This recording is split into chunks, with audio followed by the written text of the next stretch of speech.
Saudara-saudara yang terkasih di dalam Kristus Yesus, keluarga besar Chosen Generation, apa kabar semua? Saya yakin semua dalam kondisi baik. Penyertaan dan perlindungan Tuhan senantiasa hebat bersama dengan kita. Dan saya percaya darah Yesus itu tidak bisa ditembus. Dan ketika kita berjalan dalam kebenaran, saya percaya, kita semua percaya, pasukan malaikat menjaga dan mengawal kita, dan tidak satu pun yang bisa menjamah kita. Puji Tuhan, kita masih bisa ibadah walaupun lewat online, tapi kita tetap maju di dalam Tuhan. Kita semua tetap bertumbuh di dalam Tuhan. Sebelum kita masuk dalam firman, kita bersatu dalam doa. Kita tundukkan kepala. Bapa, di dalam nama Tuhan Yesus kami berucap syukur Tuhan. Kalau kami boleh berjumpa Tuhan walaupun hanya lewat online Tuhan, kami bersyukur Tuhan. Kami percaya Tuhan, Engkau bekerja dimanapun video ini diputar di dalam nama Tuhan Yesus. Dan kami percaya Tuhan, ada kegerakan Allah yang akan terjadi di dalam nama Tuhan Yesus. Ada terobosan-terobosan yang akan terjadi di dalam nama Tuhan Yesus. Sebelumnya Tuhan, ampuni semua pikiran, perkataan, perbuatan, sikap hati kami, apapun yang salah di hadapan-Mu. Sucikan, kuduskan, tahirkan, benarkan, layakkan kami di dalam nama Tuhan Yesus. Silakan Roh Kudus mengalir di tempat ini.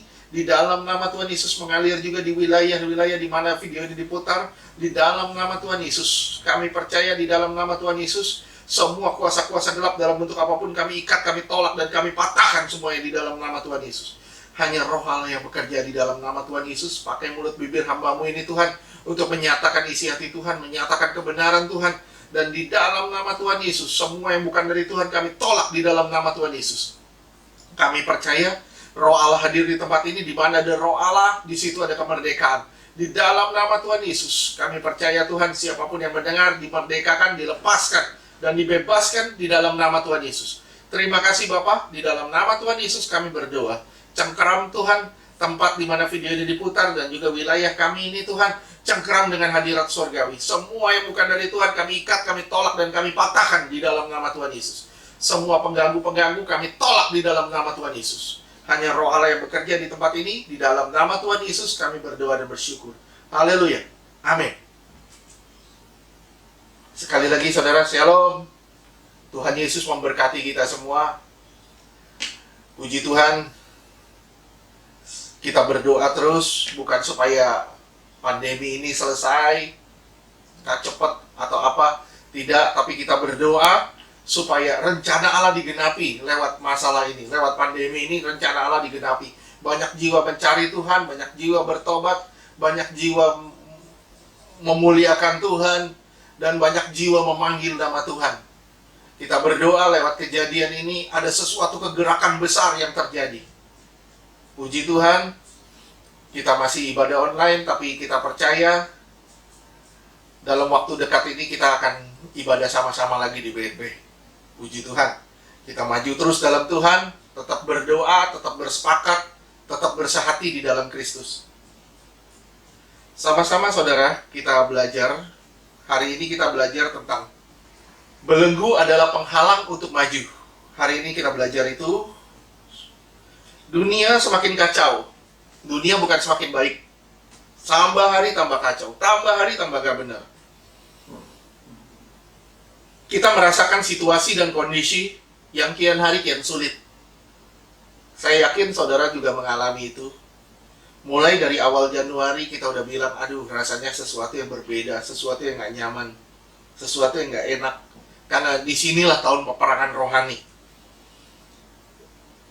Banyak problem, banyak masalah. Tuhan bilang beberapa minggu lalu, Tuhan bilang saat ini sedang terjadi berbagai jenis krisis. Mulai dari krisis iman, krisis kesehatan, krisis ekonomi, sampai ke krisis kasih. Walaupun banyak masalah, iman kita nggak boleh goyah. Iman kita harus tetap stabil. Walaupun banyak krisis, iman saudara dan iman saya harus tetap eksis, tetap maju di dalam Tuhan. Mengapa sih, kalau saudara tanya, mengapa sih banyak orang sering kecewa sama Tuhan ketika menghadapi masalah? Saya bilang sama saudara, karena seseorang dalam menghadapi masalah, dia selalu berusaha berurusannya dengan masalah. Orang yang berusaha berurusan dengan masalah, dia akan kecewa dengan masalah. Seharusnya kita menyerahkan masalah biar kita berurusan dengan Tuhan, dan masalah Tuhan yang menyelesaikan. Banyak dari kita sering berurusan terus dengan masalah, akhirnya kita kecewa dengan apa yang kita hadapi. Masalah itu bukan untuk diselesaikan, tapi masalah untuk dihadapi aja. Dan biar Tuhan yang menyelesaikannya. Banyak dari kita kecewa karena kita berusaha menyelesaikan masalah, berusaha cari jalan keluar. Akhirnya iman kita yang jadi persoalan, iman kita yang jadi masalah. Ini tidak boleh terjadi buat saudara dan saya. Saudara lihat, saudara perhatikan Yesus. Waktu dia berdoa di Taman Getsemani, apa yang dia bilang? Bapa, kalau boleh cawan ini berlalu dari aku, biar cawan ini berlalu, tapi kehendakmu yang jadi. Artinya apa? Dia tidak berusaha berurusan dengan masalah, tapi dia berusaha berurusan dengan Bapanya. Masalah itu urusan Bapanya. Kehendak Tuhan harus digenapi. Kehendak Tuhan harus digenapi dalam hidup saudara dan dalam hidup saya. Kita sedang menapaki kehendak Tuhan. Masalah, kita di dalam menapaki masalah, dalam menapaki jalan kehidupan ini, kita menghadapi masalah itu lumrah. Tapi jangan berusaha menyelesaikannya, biar Tuhan yang selesaikan. Masalah itu bagian Tuhan, bukan bagian kita. Jangan sampai kita kecewa dengan keadaan.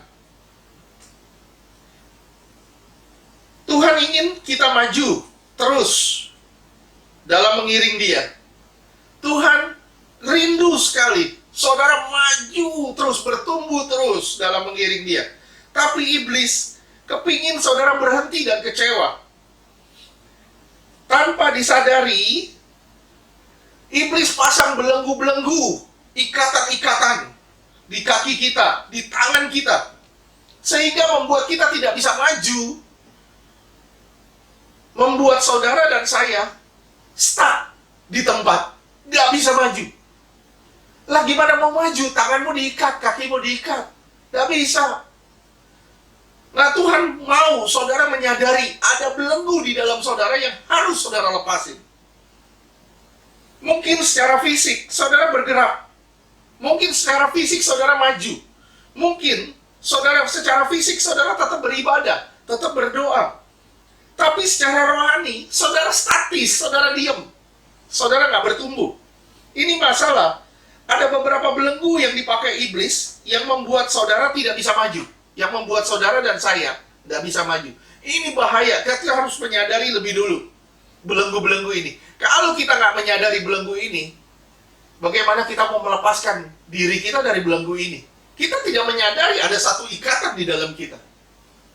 Ada sesuatu yang mengikat di kita, sehingga kita tidak bisa maju. Ini harus kita sadari dulu. Ada beberapa belenggu, kita mau pelajari sama-sama. Belenggu yang pertama yaitu belenggu dosa. Belenggu yang pertama itu belenggu dosa. Mungkin kita bisa baca Yohanes 8 ayatnya ke-34. Yohanes 8 ayat ke-34. Kata Yesus kepada mereka, Aku berkata kepadamu, sesungguhnya setiap orang yang berbuat dosa adalah hamba dosa. Hamba dosa artinya dibelenggu oleh dosa. Berapa banyak orang dibelenggu oleh dosa tapi dia tidak sadar.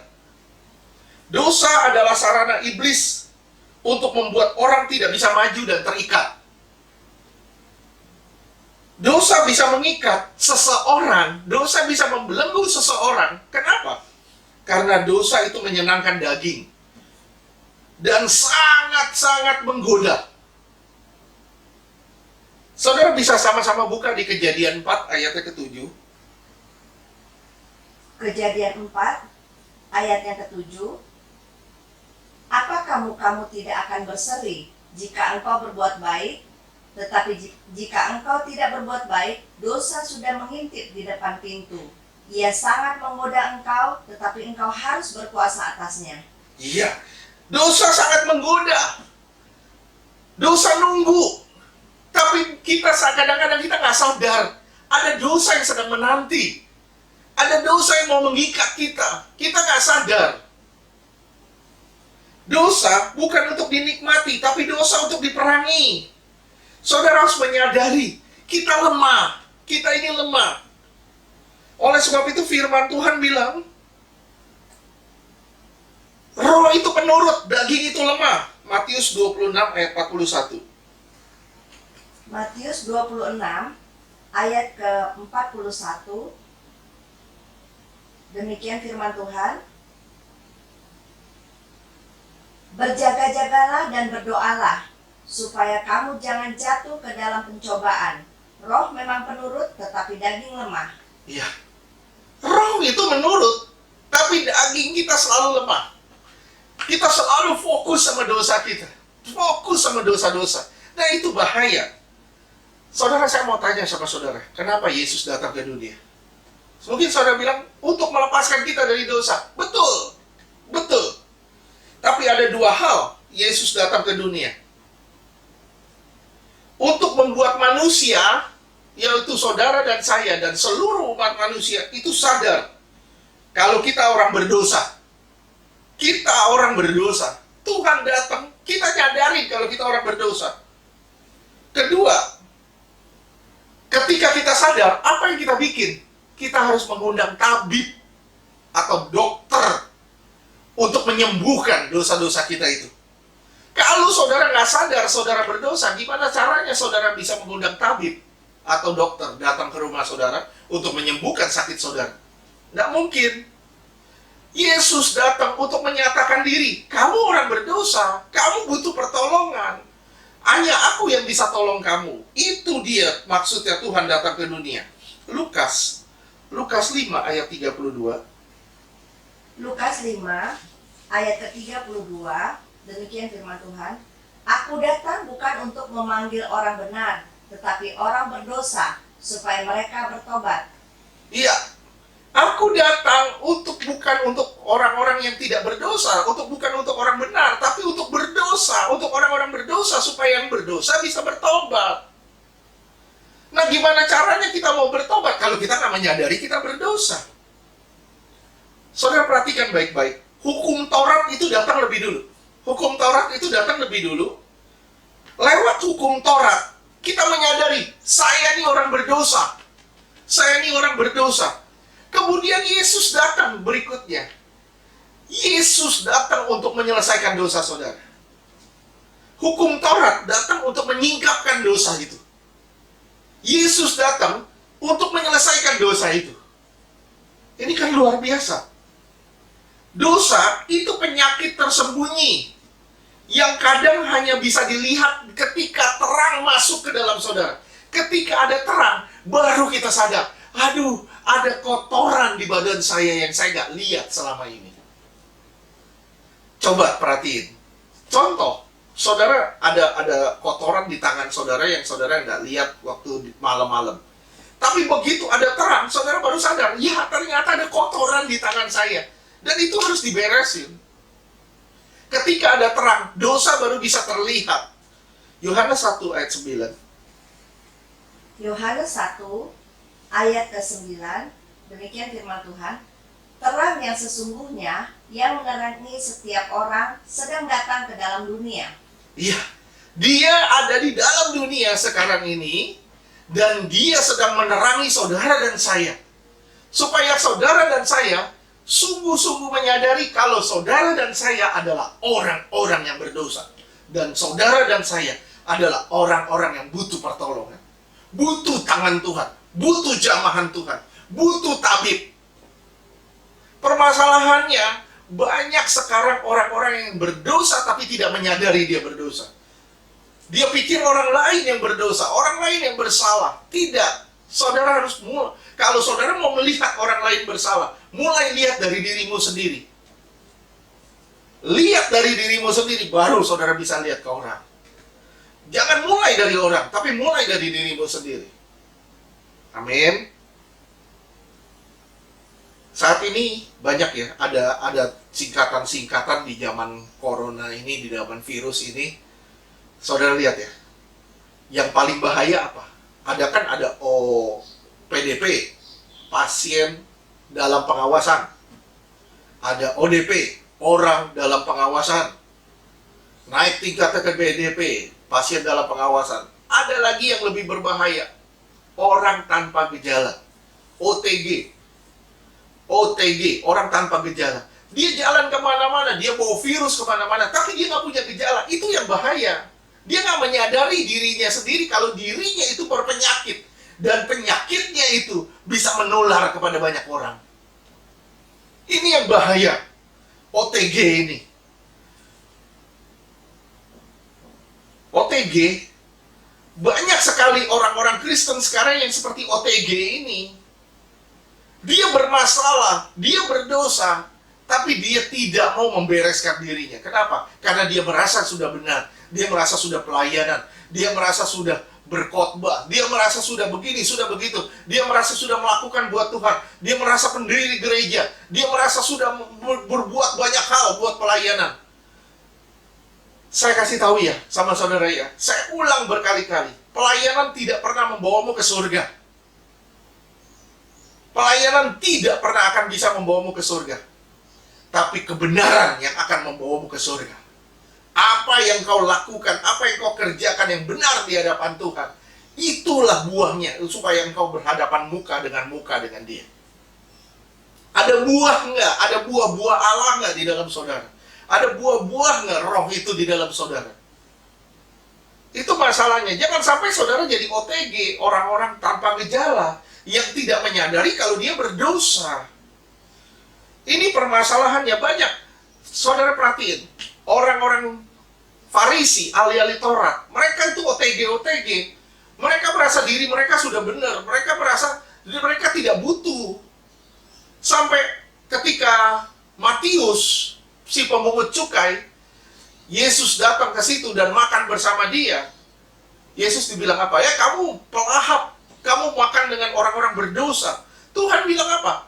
Aku datang buat orang berdosa, bukan untuk orang benar. Dan Tuhan bilang lagi di situ. Di Matius 9 ayat ke-16, kita langsung aja ke ayat 16. Matius 9 ayat ke-16. Tidak seorang pun menambalkan secari kain yang belum susut pada baju yang tua. Karena jika demikian, kain penambal itu akan mencabik baju itu, lalu makin besarlah koyaknya. Saya jelasin saudara sedikit. Ini bicara tentang pakaian. Pakaian ini rombeng. Pakaian ini ada robek.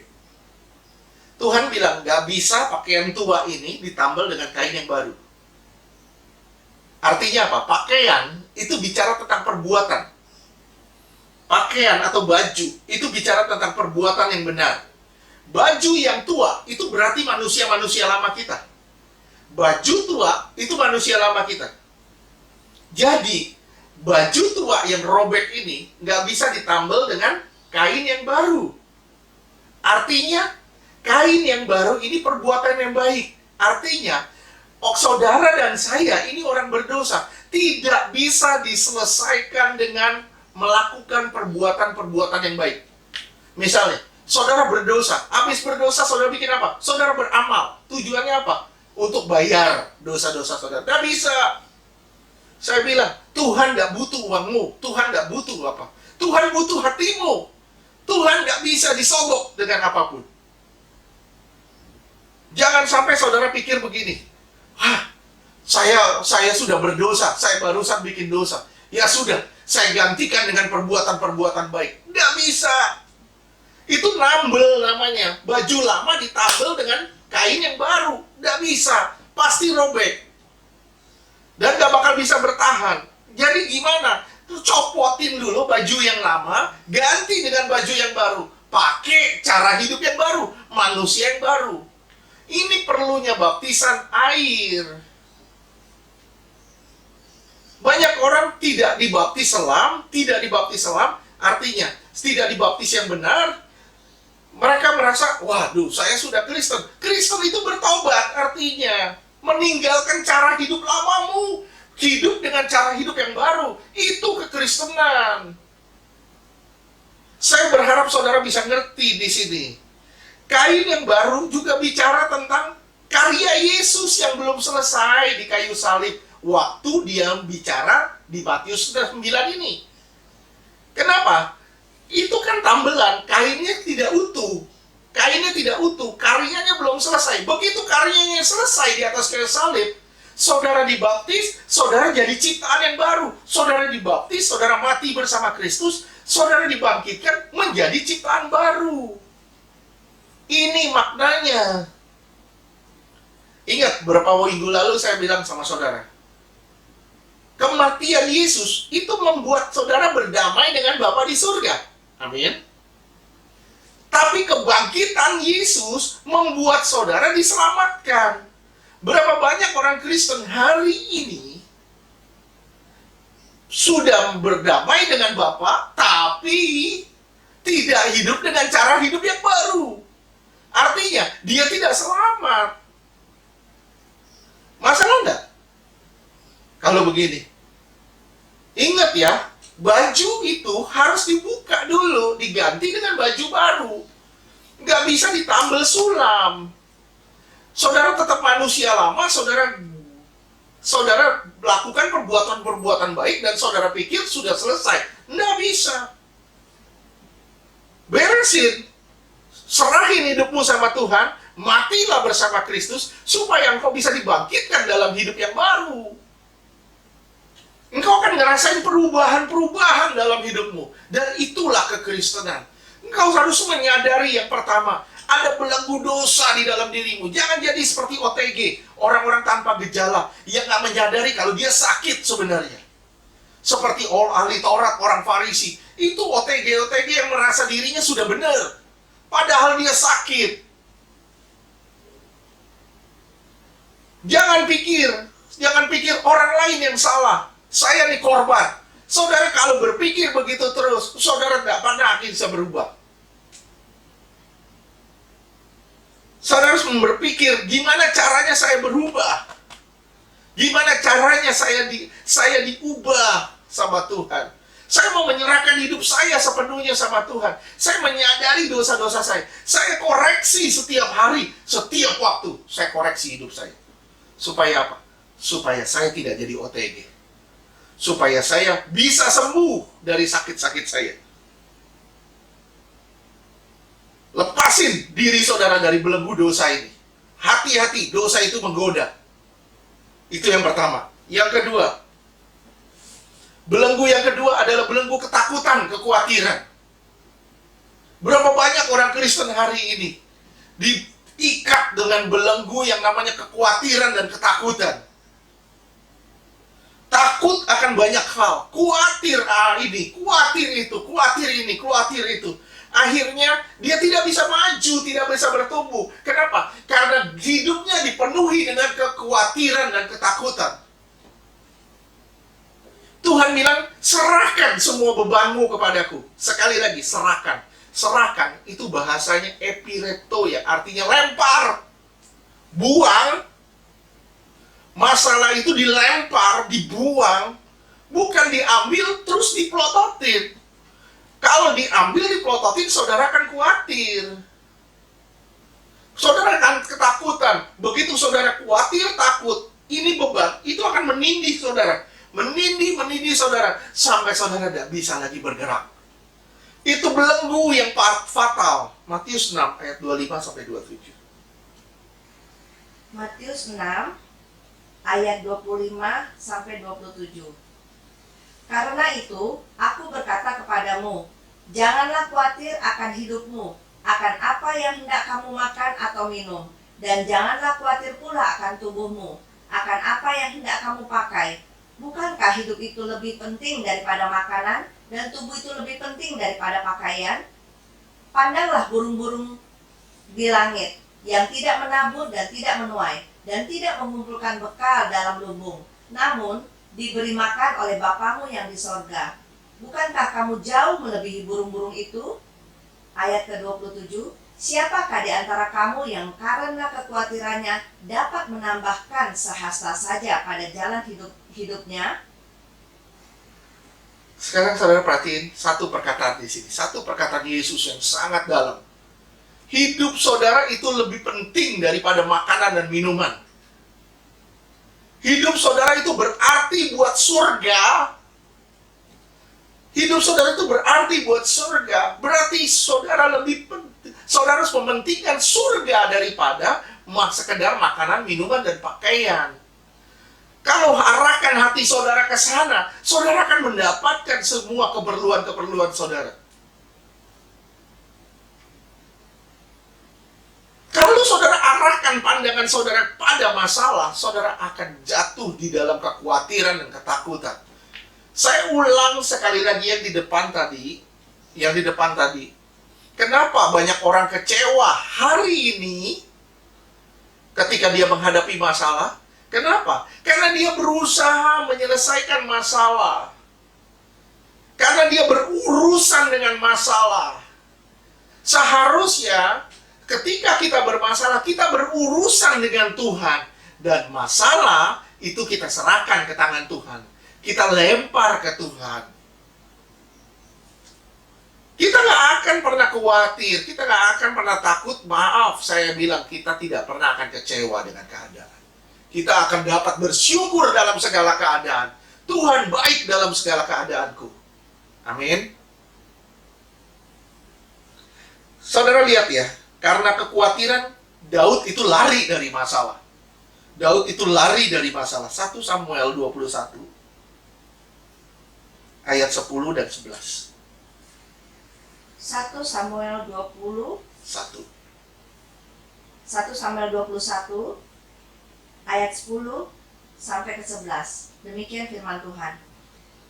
Kemudian bersiaplah Daud dan larilah ia pada hari itu juga dari Saul. Sampailah ia kepada Akhis, raja kota Gat. Ayat 11. Pegawai-pegawai Akhis berkata kepada tuannya, bukankah itu Daud raja negeri itu? Bukankah tentang dia orang-orang menyanyi berbalas-balasan sambil menari-nari? Demikian, Saul mengalahkan beribu-ribu musuh, tetapi Daud berlaksa-laksa. Ya, saudara lihat ya. Begitu masalah ada, apa yang saudara bikin? Ketika saudara melihat masalah, saudara pasti akan lari dari masalah. Kenapa? Karena iblis pakai masalah untuk mengacaukan pandangan saudara. Masalah itu kecil, tapi begitu saudara lihat, masalah bisa jadi besar. Mulut iblis itu kecil, tapi begitu saudara pelototin, mulutnya akan besar, seperti menerkam saudara. Tapi kalau saudara memperhatikan Tuhan, saudara akan lihat betapa kecilnya masalah saudara. Betapa tidak berartinya itu di hadapan Tuhan. Karena khawatir, kita lari, kita kabur dari masalah. Lari dari masalah, kabur dari masalah, saya bilang tidak memuliakan Allah. Tapi hadapi masalah dan jadi pemenang, baru bisa memuliakan Allah. Berapa banyak orang yang bisa bertepuk tangan karena Allahnya hidup. Kenapa? Karena dia hadapin masalah dan dia membuktikan Yesus itu hidup. Karena takut, Daud juga jadi seperti orang gak waras. Berapa banyak orang Kristen hari ini seperti orang gak waras. Kenapa? Karena ketakutan, kekhawatiran yang menindih dia. Coba lihat 1 Samuel 21 ayatnya ke-9. Tadi ayat 10-11, sekarang ayat 9-nya. 1 Samuel 21 ayat ke-9. Kemudian berkatalah imam itu, pedang Goliat, orang Filistin, yang kau pukul kalah di lembah Tarbantin, itulah yang ada di sini, terbungkus dalam kain di belakang efod itu. Jika engkau hendak mengambilnya, ambillah. Yang lain tidak ada, hanya ini, kata Daud. Tidak ada yang seperti itu, berikanlah itu kepadaku. Iya. Di sini, lihat ya. Karena ketakutan, kekhawatiran, Daud mulai menghalalkan segala cara. Apa yang dibikin? Dia mau ambil pedang Goliat. Pedang Goliat itu pedang kekalahan, senjata kekalahan. Senjata yang sudah dipakai untuk skala, senjata yang skala, itu tidak bisa dipakai untuk meraih kemenangan. Paham nggak? Daud, karena ketakutan, dia minta pedang Goliat. Udah deh, kasih saya. Kenapa? Karena saya nggak punya senjata. Karena saya nggak punya pegangan. Daud, saking ketakutannya, apapun dia bikin. Nah, berapa banyak dari saudara dan saya, ketika saudara takut, saya takut, kita bikin apa aja yang sepertinya itu benar, tapi sebenarnya itu nggak benar di mata Tuhan. Kita mulai pakai kekuatan kita sendiri, kita mulai rancang pikiran-pikiran sendiri. Tadi yang saudara lihat ya, Daud karena masalah dia lari. Kedua, karena masalah dia jadi orang seperti orang gila. Begitu dia berhadapan dengan Raja Gad, dia sampai ngiler, seperti orang ngiler, seperti orang gila. Sampai orang-orang bilang, itu kan Daud yang orang bersaut-sautan, orang sampai muji dia bersaut-sautan. Kok seperti orang gila dia? Nah, berapa banyak orang hari ini begitu menghadapi masalah seperti orang gila. Sampai ada yang pernah ngomong gini, uang nggak dibawa mati, tapi nggak ada uang kayak mau mati. Saya bilang ini udah nggak waras. Orang seperti ini udah ada waras. Begitu nggak ada masalah, udah kayak mau mati aja, rasanya mati aja. Mati tidak menyelesaikan masalah, itu lari namanya. Mati, saudara bunuh diri, itu masalah baru yang tidak pernah ada keputusannya, tidak pernah ada habisnya. Itu terjadi. Waduh, itu bermasalah loh. Masalahnya nggak kunjung padam loh. Terus-terusan loh. Berapa banyak orang Kristen seperti orang gila hari ini karena masalah. Berapa banyak orang takut, khawatir. Berapa banyak orang menghalalkan segala cara, pakai pedang Goliat. Ambil semua senjata-senjata yang sebenarnya tidak perlu. Daud sudah dilindungi Tuhan, sudah disertai Tuhan. Gak perlu dia pakai pedang kekalahan lagi, pedang Goliat yang sudah kalah. Dia gak perlu ambil lagi. 2 Korintus 10 ayat 4. 2 Korintus 10 ayat keempat. Demikian firman Tuhan. Karena senjata kami dalam perjuangan bukanlah senjata duniawi, melainkan senjata yang diperlengkapi dengan kuasa Allah yang sanggup untuk meruntuhkan benteng-benteng.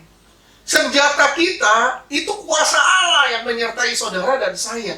Kalau senjata itu menyertai saudara dan saya, saudara hidup benar di dalam Tuhan, senjata itu berserta saudara. Kebenaran itu ada bersama saudara. Kuasa Allah itu ada bersama saudara. Buat apa kita takut dengan masalah? Buat apa kita jadi khawatir? Buat apa kita jadi gentar? Buat apa kita jadi tertekan dengan masalah? Sekali lagi saya bilang ya, jika saudara memperhatikan masalah, itu mulutnya iblis mulai terbuka. Dan saudara akan melihat ketakutan di situ. Tapi begitu saudara melihat Tuhan, saudara akan lihat Tuhan akan katup mulut iblis. Diam kamu. Dan saudara punya kuasa yang menyertai saudara, dan saudara bisa bilang, teduhlah semuanya. Teduhlah. Saudara bisa bilang, air kepada air, teduh air, tenang badai. Gimana saudara mau bisa bilang, tenang badai, teduh badai, kalau hati saudara, jiwa saudara pun tidak tenang. Tenangin jiwa saudara dulu, teduhin jiwa saudara dulu, baru saudara bisa bilang ke air dan badai, tenang, teduhlah. Paham maksud saya? Ya, semua mulai dari diri kita. Semua mulai dari diri kita. Ketika diri kita tenang, baru kita bisa punya kuasa, otoritas dari Allah. Amin. Belenggu yang kedua, ketakutan dan kekhawatiran. Sadar nggak kita? Sering kita ketakutan, kekhawatiran. Sering kita diikat oleh dosa, tapi kita nggak menyadari. Mulai hari ini, lewat khotbah ini, sadar. Saudara dan saya sadar kalau kita sedang dibelenggu. Supaya apa? Supaya kita bisa lepaskan diri kita dari belenggu-belenggu itu. Belenggu yang ketiga, belenggu mamon. Matius 6 ayat 24. Matius 6 ayat ke-24. Tak seorang pun dapat mengabdi kepada dua tuan, karena jika demikian, ia akan membenci yang seorang dan mengasihi yang lain, atau ia akan setia kepada yang seorang dan tidak mengindahkan yang lain. Kamu tidak dapat mengabdi kepada Allah dan kepada Mamon. Iya, saudara tidak bisa hidup begitu, dibelenggu oleh duit. Ketika duit membelenggumu, engkau akan sibuk terus cari uang. Sibuk terus, takut terus kalau saudara nggak punya uang. Saudara lebih takut buka dompet daripada saudara buka Alkitab. Sebenarnya ketika kita buka Alkitab, ini teguran yang akan memperbaiki diri kita. Tapi ketika kita buka dompet, mungkin kita akan ketakutan. Aduh Tuhan, gak punya duit lagi. Itu orang yang dibelenggu oleh mamon. Seperti itu. Akhirnya, dia habisin waktu-waktu hidupnya. Sekali lagi, dia habisin waktu-waktu hidupnya hanya untuk uang. Gimana caranya cari uang? Cari uang. Nah sekarang, Tuhan izinkan. Dengan adanya virus, stop semuanya. Nggak bisa bikin apa-apa. Ayo. Nggak bisa bikin apa-apa. Banyak orang di dunia nggak bisa bikin apa-apa sekarang. Mesti bikin apa? Cari, tengok ke atas. Cari Tuhan. Perbaiki diri kita. Perbaiki rohani kita. Saya percaya, seperti burung-burung dipelihara, kita pun dipelihara. Amin. Kita bertumbuh di dalam pengenalan akan Tuhan. Jangan sampai kita diikat, dibelenggu oleh mamon. Mamon itu, kita perlu uang. Tapi jangan sampai kita diperbudak oleh uang. Saya kasih contoh ya. Kalau saudara diperbudak oleh uang, saudara nggak bisa jadi berkat buat orang. Saya kasih contoh. Saudara punya tangan berapa? 2 kan? Saya kasih saudara uang. Segepok segini di tangan kanan, segepok segini di tangan kiri. Oke? Tapi saya bilang, saya mau beri lagi. Gimana caranya? Ketika saudara udah pegang ini, saudara susah terima lagi. Saudara bilang, saya taruh dulu Pak. Nggak bisa, nggak boleh. Saudara pegang begini, dan nggak boleh jatuh. Gimana caranya? Ya saudara harus bagi dulu yang di tangan satunya kepada orang lain yang membutuhkan. Saudara harus jadi berkat bagi orang. Baru Tuhan bisa memberi lebih kepada saudara.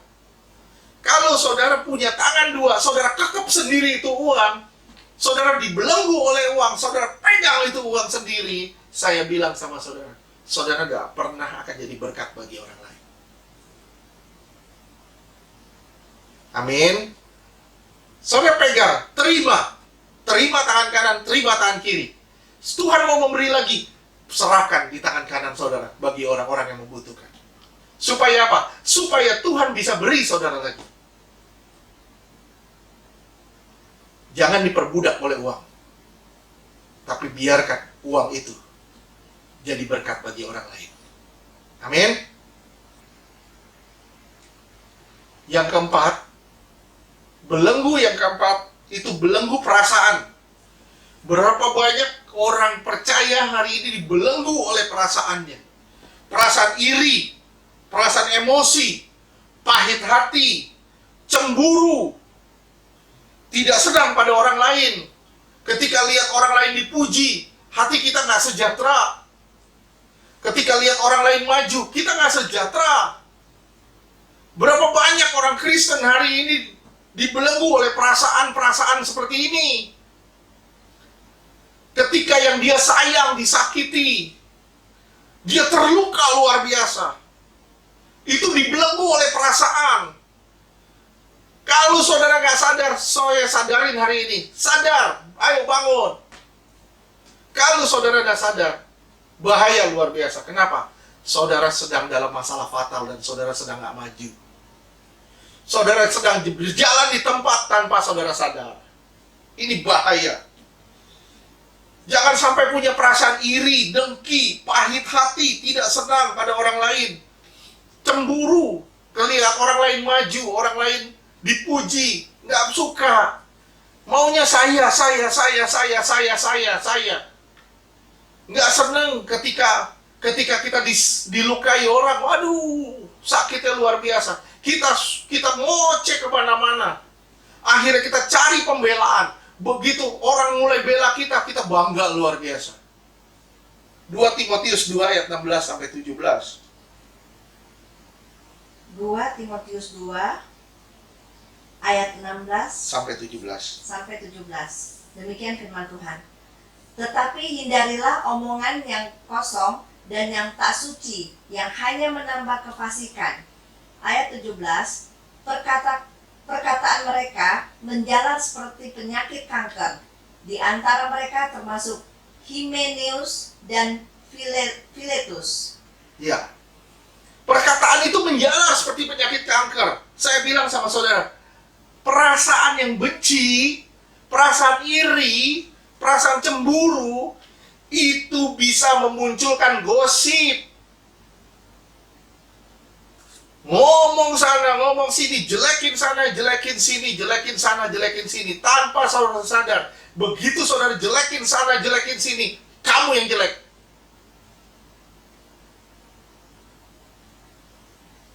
Sorry, maaf saya ngomong agak keras. Kenapa? Saya rindu kita semua berubah.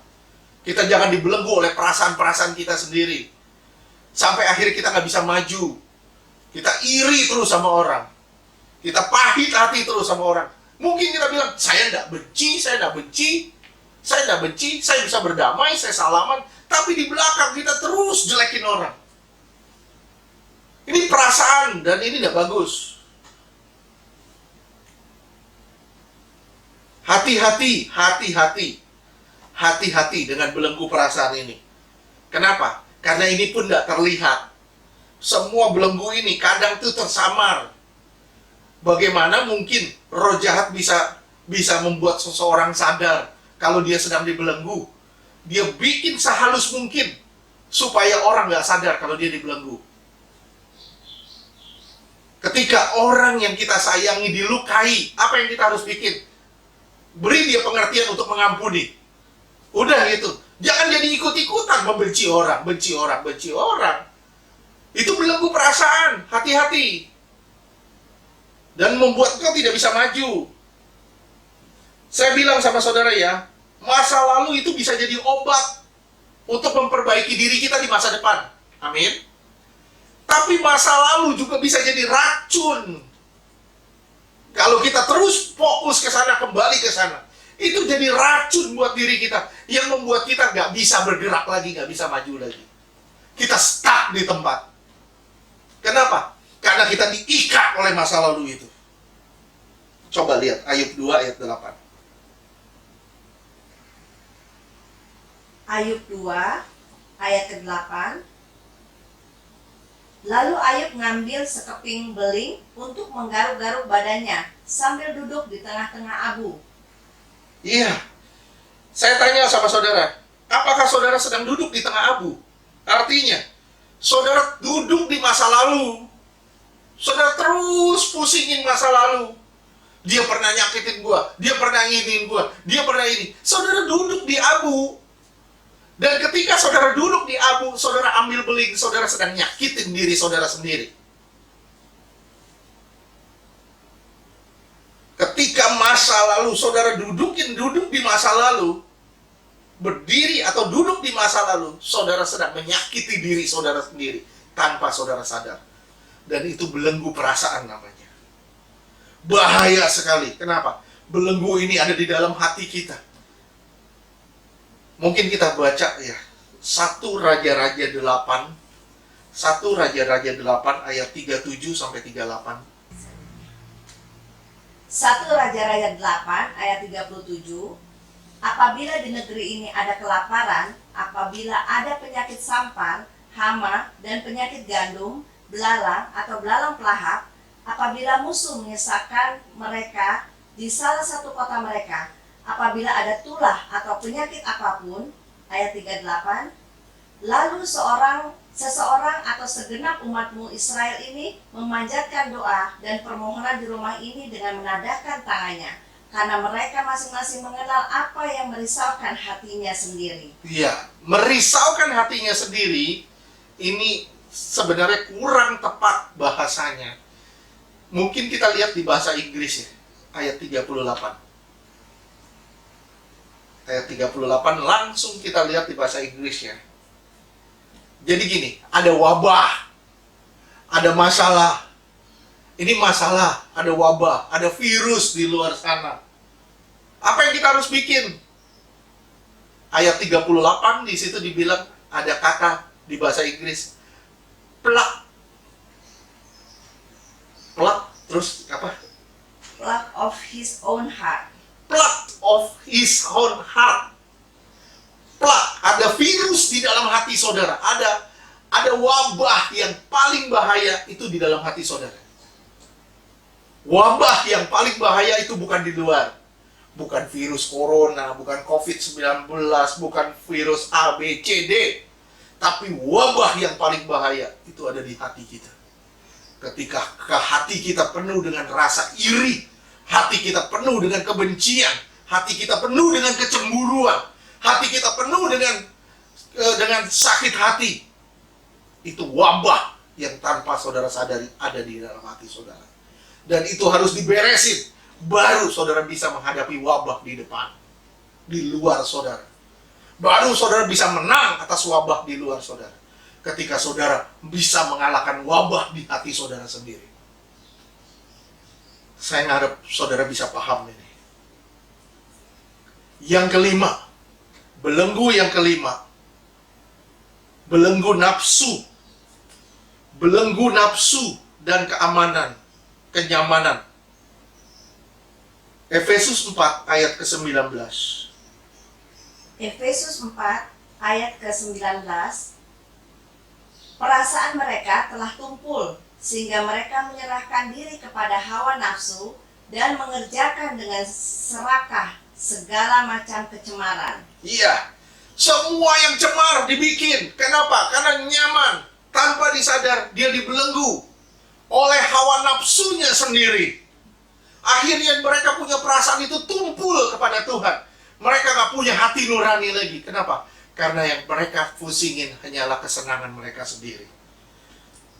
Nafsu bisa bentuknya nafsu seks, nafsu makan, jadi budak atau hobi sama game, budak game, budaknya pornografi, budaknya gosip, budaknya segala macam kecemaran.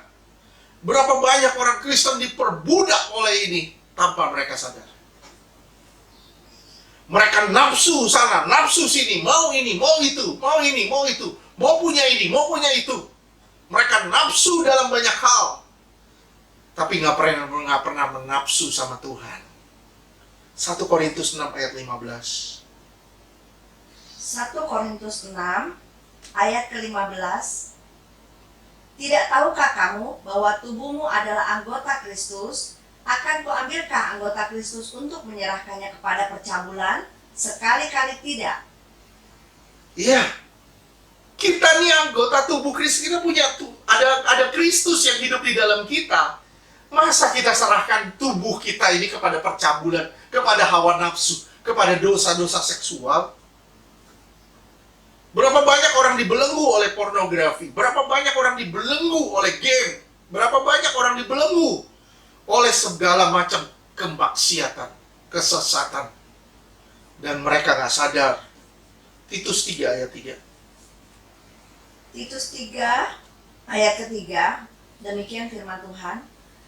Karena dahulu kita juga hidup dalam kejahilan, tidak taat, sesat, menjadi hamba berbagai-bagai nafsu dan keinginan, hidup dalam kejahatan dan kedengkian, keji, saling membenci. Iya, ini belenggu yang berikutnya, yaitu belenggu nafsu dan kenyamanan. Banyak kan orang dibelenggu oleh nafsu dan kenyamanan tanpa mereka sadar. Mereka Mereka punya nafsu yang besar seakan dosa, tapi mereka nggak sadar. Mereka punya nafsu yang besar akan semua kenyamanan dan kesenangan. Mereka nggak sadar. Mereka punya hobi. Mereka pikir, saya hobi. Akhirnya apa? Mereka dibelenggu oleh hobinya. Hobinya telah membelenggu dia. Hobinya membuat dia menghabiskan waktunya di hobinya. Sekali lagi, banyak orang dibelenggu oleh hobi. Waktunya habis di hobi. Akhirnya, waktunya nggak habis di Tuhan, waktunya habis di hobi. Dan mereka pikir, saya sudah benar. Benar apa? Mazmur 90 ayat 12. Mazmur 90 ayat ke-12. Demikian firman Tuhan.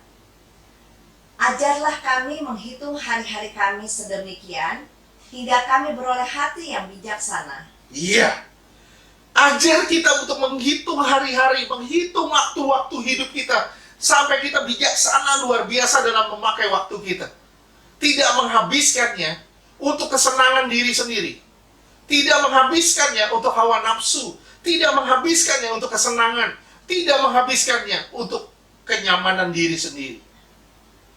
Kita dibelenggu, jangan sampai kita dibelenggu oleh hawa nafsu. Jangan sampai kita dibelenggu oleh kenyamanan-kenyamanan ini. Itu bahaya luar biasa. Kita jangan sampai habisin waktu kita hanya untuk makan, minum, kawin, mengawin. Tapi habiskan waktu kita untuk Tuhan. Gimana caranya? Waktu-waktu saya pakai untuk memperbesar kerajaan surga. Gimana caranya? Waktu-waktu hidup saya pakai untuk menyenangkan hati Tuhan saja. Lukas 17 ayat 27. Lukas 17 ayat ke-27. Mereka makan dan minum, mereka kawin dan dikawinkan, sampai kepada hari Nuh masuk ke dalam bahtera. Lalu datanglah air bah dan membinasakan mereka semua. Bahaya kan? Binasa. Kenapa? Waktunya tidak bermanfaat. Hanya dipakai untuk kesenangan-kesenangan dirinya. Hanya dipakai untuk hobinya. Hanya untuk dipakai untuk gamenya. Hanya dipakai untuk kenyamanannya. Hanya dipakai untuk hawa nafsunya. Dia nggak maju, nggak bertumbuh. Dan bahaya ketika hari Nuh itu datang. Dia nggak masuk dalam bahtera. Roma 8 ayat 20. Roma 8 ayat ke-20. Demikian firman Tuhan. Karena seluruh makhluk telah ditaklukkan kepada kesia-siaan, bukan oleh kehendaknya sendiri, tetapi oleh kehendak Dia yang telah menaklukkannya. Iya, seluruh makhluk ditaklukkan, dibelenggu dalam kesia-siaan. Akhirnya, kita hidup di dalam kesia-siaan. Waktu yang kita pakai sia-sia, kita nggak sadar. Bahaya nggak? Ayo, sama-sama. Kita dengar firman, kita sama-sama berubah. Bukan hanya saudara, tapi saya juga. Kita sama-sama berubah. Kita sadari, aduh banyak waktu-waktu saya yang saya pakai percuma. Aduh banyak dosa yang masih membelenggu saya. Aduh masih banyak perasaan-perasaan yang nggak bener. Masih banyak seringkali saya takut, saya khawatir. Masih banyak kali saya dibelenggu oleh keuangan, mamon. Beresin diri kita sampai kita benar-benar berubah. Amin. Kita maju di dalam Tuhan. Saudara dan saya bertumbuh di dalam Tuhan. Amin. Terus yang berikutnya. Belenggu yang keenam. Belenggu manusia. Berapa banyak orang hari ini dibelenggu oleh manusia. Hamba, menjadi hamba manusia, bukan hamba Tuhan. Lebih takut sama manusia daripada sama Tuhan. 1 Korintus 7 ayat 23. 1 Korintus 7 ayat ke-23. Kamu telah dibeli dan harganya telah lunas dibayar. Karena itu, janganlah kamu menjadi hamba manusia. Jangan jadi dibelenggu oleh manusia. Berapa banyak orang Kristen hari ini dibelenggu oleh manusia. Saya lebih takut kalau keluarga saya tidak menganggap saya lagi. Oleh sebab itu, lebih baik saya ikut adat. Lebih sebaik saya menyerahkan diri kepada tradisi-tradisi. Kenapa? Supaya saya diterima sama keluarga. Berapa banyak orang dibelenggu oleh manusia tapi dia nggak sadar. Berapa banyak orang tua dibelenggu oleh anaknya, dia nggak sadar. Anak minta ini dikasih, anak minta itu dikasih. Semua yang anaknya minta dikasih. Itu tidak mendidik. Itu sayang tapi tidak mendidik. Dan akhirnya dia dikendalikan oleh anaknya. Dibelenggu oleh anaknya. Berapa banyak orang dibelenggu oleh manusia kayak gitu. Bahaya. Dibelenggu oleh adat istiadat, kekerabatan. Saudara disuruh bikin pembukuan 2. Satu untuk perusahaan yang benar, satu untuk pemerintah yang nggak benar. Saudara takut kehilangan pekerjaan, saudara takut sama manusia, saudara dibelenggu oleh manusia. Kalau saudara tahu kebenaran, lebih baik saudara kehilangan pekerjaan daripada saudara kehilangan kebenaran. Amin. Lebih baik kita takut kehilangan kebenaran loh daripada kehilangan manusia. Lebih baik kita dimusuhi oleh banyak orang tapi diterima oleh Allah daripada kita ditolak oleh Allah dan kita diterima oleh banyak orang. Jangan salah. Bertobat kita semua. Bertobat kita semua. Kita lepasin diri kita dari belenggu-belenggu manusia. Belenggu yang terakhir, belenggu tahayul dan cerita nenek-nenek tua. Galatia 4 ayat 8. Galatia 4 ayat ke-8. Demikian firman Tuhan.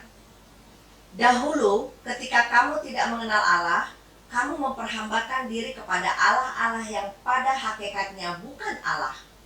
Iya, dahulu kita memperhambakan diri kepada Allah-Allah yang pada hakikat bukan Allah. Kita menyembah berhala. Saudara pikir, saya tidak menyembah berhala Pak hari ini. Saya tidak dibelenggu oleh begitu-begitu lagi.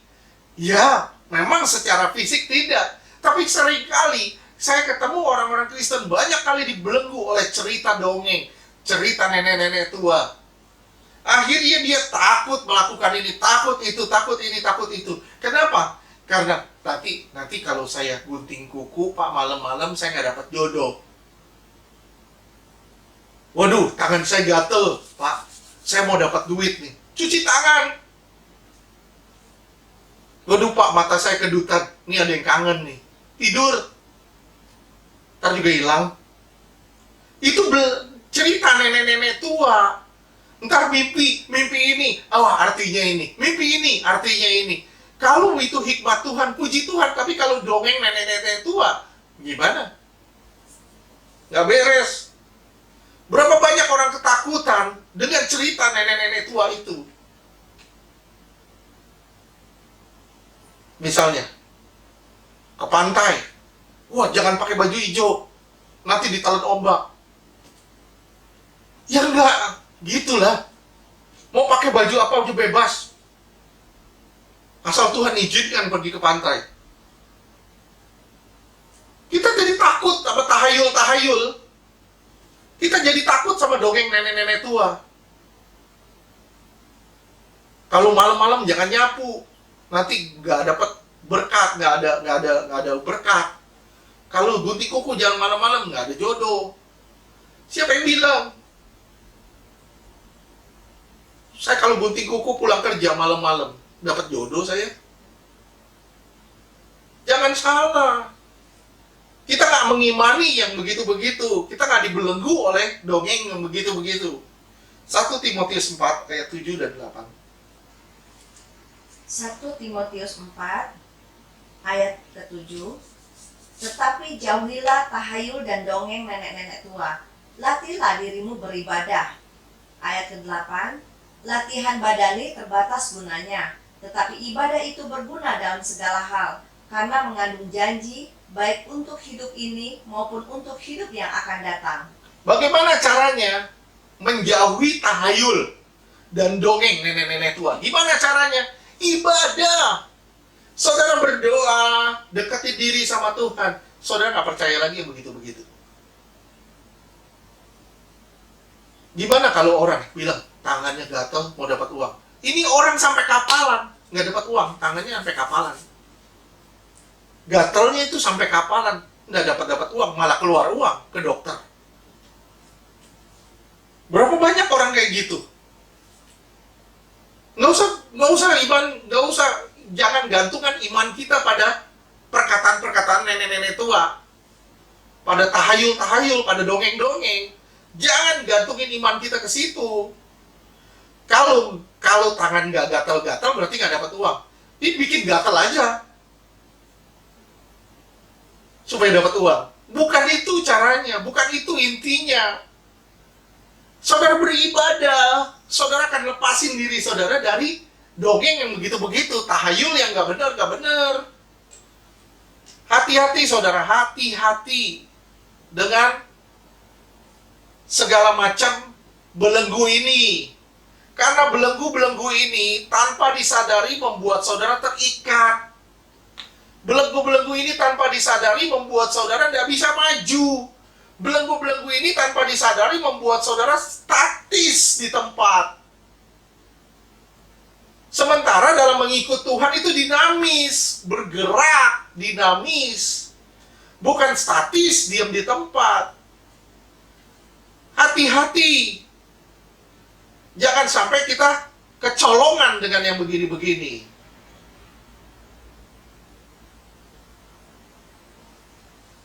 Hati-hati, jangan sampai kita kecolongan dengan yang begini-begini. Sekali lagi saya ulang, sadari, kita ini orang berdosa. Kita beresin diri kita dari dosa. Kita nggak dibelenggu oleh dosa. Katakan tidak pada dosa. Dan minta tolong Tuhan, gimana caranya? Tuhan beresin hidup saya dari dosa-dosa ini. Jangan mau dibelenggu oleh rasa takut, khawatir. Kenapa? Karena saudara tidak berurusan dengan masalah. Saudara berurusan dengan Tuhan. Dan Tuhan yang menyelesaikan masalah saudara. Jangan takut, jangan khawatir. Jangan mau dibelenggu juga oleh uang. Jangan jadi hamba uang. Jangan mau dibelenggu oleh perasaan-perasaan. Perasaan kecewa, iri, dengki, sakit hati, dan sebagainya. Jangan mau. Lepasin dirimu dari itu. Ampunin semua orang. Beresin. Kalau ada iri, beresin. Jangan dibelenggu oleh hawa nafsu dan kenyamanan. Tapi biarkan diri kita dibelenggu oleh Tuhan. Jangan mau dibelenggu oleh manusia. Jangan sampai ada manusia yang membelenggu kita dan membuat kita terikat. Gak bisa bebas dalam berkarya bagi Tuhan. Jangan sampai kita dibelenggu oleh tahayul-tahayul dan cerita nenek-nenek tua. Sadari diri kita, ada belenggu gak di dalam kita? Beresin. Ketika saudara beresin semuanya, saudara lepas dari belenggu, saudara adalah orang-orang yang merdeka di dalam kebenaran. Saudara adalah orang yang dimerdekakan oleh Tuhan. Dan saudara bisa bilang, karena kebenaran ada di dalam aku merdeka dari semua belenggu. Saudara akan bebas lepas dalam melayani Tuhan. Saudara akan bebas lepas dalam memuji, memuliakan Tuhan. Saudara tidak pusing dengan apa-apa lagi. Saudara hanya pusing gimana caranya hidup saya menjadi dupa yang harum di hadapan Tuhan. Amin. Tuhan berkati saudara dan saya. Kita bersundukkan kepala, kita bersatu dalam doa. Tuhan Yesus, ajar kami menyadari. Kalau masih ada belenggu-belenggu di dalam kami yang belum beres, ajar kami menyadari Tuhan. Adakah belenggu dosa yang masih mengikat kami? Adakah belenggu kekhawatiran dan ketakutan yang mengikat kami? Adakah belenggu perasaan yang masih mengikat kami? Adakah belenggu mamon yang masih mengikat kami? Adakah belenggu nafsu dan kenyamanan yang masih mengikat kami? Tuhan Yesus, tolong kami. Adakah belenggu-belenggu manusia yang membuat saya takut dengan manusia itu daripada sama Tuhan? Adakah belenggu tahayul atau belenggu-belenggu nenek tua yang masih mengikat saya? Tuhan Yesus, singkapkan dan lepaskan saya dari semua belenggu itu. Sehingga saya bebas, lepas di dalam Tuhan. Merdeka di dalam kebenaran. Sehingga saya menjadi serupa dan segambar dengan Yesus.